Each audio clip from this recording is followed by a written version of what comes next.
In the near future, the company Wifelike Enterprises sells android wives that will do anything that their husbands want, from dinner to intimacy.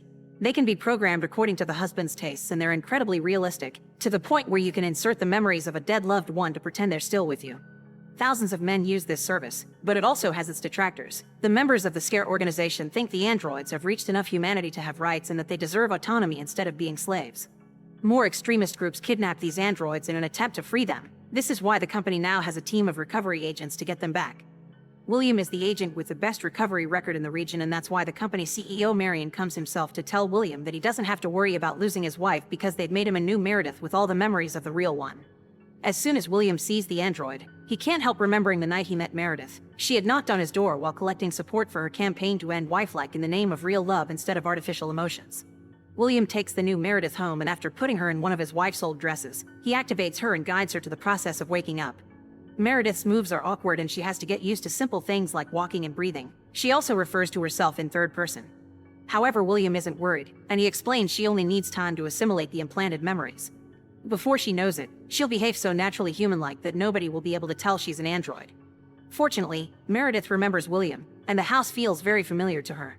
When night falls, she's ready to get frisky, but while William is quick to custom all the intimacy settings to his liking, he's still too nervous and awkward to get started. Fortunately, Meredith doesn't mind taking control of the situation and guiding her husband through a night of fun. William would want to fall asleep together for the rest of the night, but Meredith needs recharging, so she goes to sleep in another room where her charging bed awaits. In this room, she finds some of Meredith's old things, like a brush and a diary, but she doesn't dare to read it yet. When she looks out the window, she sees something weird among the garden trees, but she can't tell what it is and pays no mind. The next morning, while Meredith makes breakfast, the couple watches the news cover the latest protests. Seeing this prompts Meredith to ask William about his job, and he assures her that being an agent means working for the safety of people like her, unlike the Scare who reprograms androids to commit terrorist attacks. After William leaves for work, Meredith goes through her old things, like clothes and makeup, to hurry the process of becoming the real thing. At the company, William and his partner Jack go over the details of the latest android abductions. They also see if there are any updates on Scare's leader, the Ringmaster, but he continues to be a ghost impossible to find. Hours later, William manages to find the house where they're keeping the abducted androids just in time to see one trying to escape. William is told to wait for backup, but he disobeys and gets inside anyway to catch the girl before she runs away. As soon as he comes closer, he notices she has a shock collar around her neck, and he removes it before asking her for the details of how many people are in the house. Then, William goes inside, finding the first criminal practicing boxing moves and knocking him out easily. In another room, he finds the lab where they reprogram the androids and frees another wife from her shock collar. However, when they're about to leave, another criminal appears pointing his gun at a third android. William gives him a warning, but since the man doesn't listen, he just kills him with a few shots, calling it resisting the arrest. Meanwhile, Meredith lays down on her bed for charging and is surprised to see the interactive dream program activating. In this interface, she meets Ito, the avatar that will guide her through dream mode, offering a birthday party as her first dream. After being welcomed by William, Meredith is asked to dance by another android wife called Liddy, who sends her to meet a masked man that Meredith doesn't recognize while Liddy's sister Ollie distracts William. This masked man does know her and gives her a card with a red bird on it, claiming it to be a way to help her remember. Unfortunately, he leaves before she can ask more questions. In the background, Louise lingers but decides not to interact. Back at the company, William drops the androids he saved so they can be reprogrammed. In the waiting room, he finds Ollie and Liddy giving him the finger, and he learns they're sent here for reset over and over because they malfunction and keep rebelling against their masters.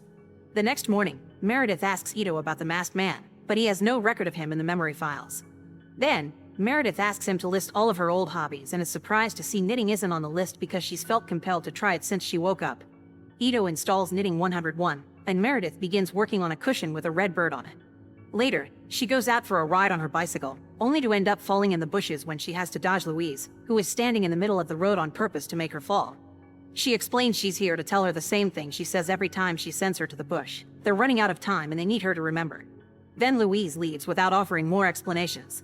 When Meredith returns home, William helps her wash off the dirt and asks her not to pay Louise any mind. Some women just hate androids because they take away their men, blaming them for the high divorce and low birth rates. Later, Meredith goes outside to watch the lake, which used to be her favorite spot. This warm memory prompts her to use I instead of referring to herself in third person, which means she finally has concept of self. Then, Meredith gives William the cushion she knitted for him. William says he loves it, but it's obvious from his expression that he's lying. After pointing out Meredith didn't knit, William tells her about the time they met, claiming it to be an afternoon in the park where Meredith was reading on a bench. Meredith can see the memory of her on the bench in her mind, but not the face of the man approaching her. Thus, when she's alone in the charging room, she finally reads Meredith's old diary. The pages are full of descriptions of having found the love of her life, and Meredith's so touched by these words that she tries to activate self-exploration mode, only to be denied access. Next, Meredith activates dream mode, but Ito doesn't understand why some files are blocked. They choose a memory at random to visit, and Meredith lands on the park bench. Instead of William approaching her though, it's the masked man again, telling her this is where it all started and grabbing her while begging her to remember. Meredith suddenly wakes up to find William grabbing her too, explaining she just had a bad dream and that they should share a room to avoid nightmares. Once Meredith goes to bed, William sneaks outside and throws the red bird cushion in the trash. Meredith spends the night reading what is supposed to be her favorite book and watches some of the real wife's old videos, including one of her in a tent with the love of her life. The next day, William goes to an office building looking for another abducted android and finds her working as a secretary. She changed her name and some facial features before adopting a human lifestyle. She also claims nobody stole her. She walked away by her own choice. William doesn't believe her and thinks she's been reprogrammed, so he orders her to come with him anyway. The android refuses though, claiming she'd rather die free before approaching the window and jumping. Meanwhile, Meredith finds Louise has sneaked inside the house. Louise is pleased to see Meredith is already talking in first person, explaining she isn't always this quick. After confirming her people hacked into Meredith's dream sequences, Louise tells her that the masked man wants to meet her in person. She also points out that William lied about the awful things Scare does. Knowing Meredith is recording everything, Louise leaves a message for William, saying Keen can't wait to see him again. At the company, William brings back the broken android because it's his job, but he's still in a state of shock. His mood only gets worse when he sees the new ads promoting android babies that will never grow up. Bewildered, William asks for a meeting with Marion to demand an explanation about the android's behavior. Marion dismisses his worry, claiming it must have been an accident or reprogramming, which are the excuses news outlets are putting up. Back in the house, Meredith continues to read the old diary with stories about the real Meredith wanting to run away with the love of her life. Then she begins knitting a new red bird cushion because she noticed the first one was lost. When William comes home, he hates seeing the new cushion, but he's distracted by Meredith telling him about Louise and playing the message she left. William decides to call Jack for help, explaining he's been trying to protect Meredith from Keen instead of using her to lure him to them. But it's time for a change. While Meredith is dreaming, Jack will use his computer knowledge to track down Keen. Meredith creates the reality of the dream and makes it feel real, so if she gets hurt, her body will believe the pain is real too. When the dream begins, Meredith lets Ito choose the theme, and he goes for Halloween. Meredith appears dressed as a skeleton at a spooky house filled with creepy mannequins. The masked man shows up and finally reveals Keen's face before showing her the address where they should meet, which is also seen by Jack and William on the screen they're using to track the dream. Meredith wakes up with questions about Keen, but William and Jack leave her in the house to jump into action. Jack takes a backup team to the location the dream transmission came from, but they only find a bunch of mannequins and a suitcase with sleeping gas. Meanwhile, William goes to the address Keen showed in the dream, yet the only thing there is another mannequin wearing the mask. Thinking this was a trap to get Meredith alone, William rushes back to his house, but the android is fine. She had heard a knock at the door, but nobody was there. They only left another diary behind with a note saying it's for William. Meredith begins asking questions again, prompting William to finally confess that in the past, Keen and Scare used Meredith for terrorist attacks. Thus he deleted those memories from her mind so she wouldn't have to suffer the pain and guilt of having killed thousands of people with a bomb. After Jack calls to report his findings, William is convinced that Keen has hacked into Meredith and is using her to watch all his moves. That's why he can never find him. He'll have to reset Meredith, but before doing that, he wants to be sent to her dreamscape to confront Keen. At first, Jack refuses to do it since engaging is against the rules because of its real-life consequences. But William promises he won't engage, he'll just talk. Moments later, Jack is connecting William and Meredith to dream mode. Meredith's battery is low already, and she gets instructions to wake up at 10%. William only gets to wake up if she does, and he'll also feel the pain of her reality. The chosen dream is the woods where Louise had pushed Meredith, and as soon as Keen shows up, so does William, who tells Meredith to run. Then, he wonders how Keen is still alive before breaking Jack's rules and starting a fight. Meredith hides in the memory of the birthday party with Ollie and Liddy, but William and Keen end up crashing there as well. Keen insists Meredith will regain her memories no matter how many times William wipes them, but before William can kill him, Meredith's battery reaches 10% and she wakes up. William is frustrated because he almost had him, but Jack is even angrier, refusing to be of help again because what just happened is incredibly illegal. After Jack leaves, Meredith expresses her wish not to have her memories erased, but William convinces her it's for the best. Meredith is sent to the company to be reset, and in the waiting room, all the androids welcome her back as if they knew her. Ollie and Liddy explain they know how to protect their memories from resets. That's why they can remember her, and this way androids can keep passing on information to each other to help the Ringmaster bring Wifelike down. The Ringmaster isn't a terrorist. He frees androids and helps them live a deprogrammed life.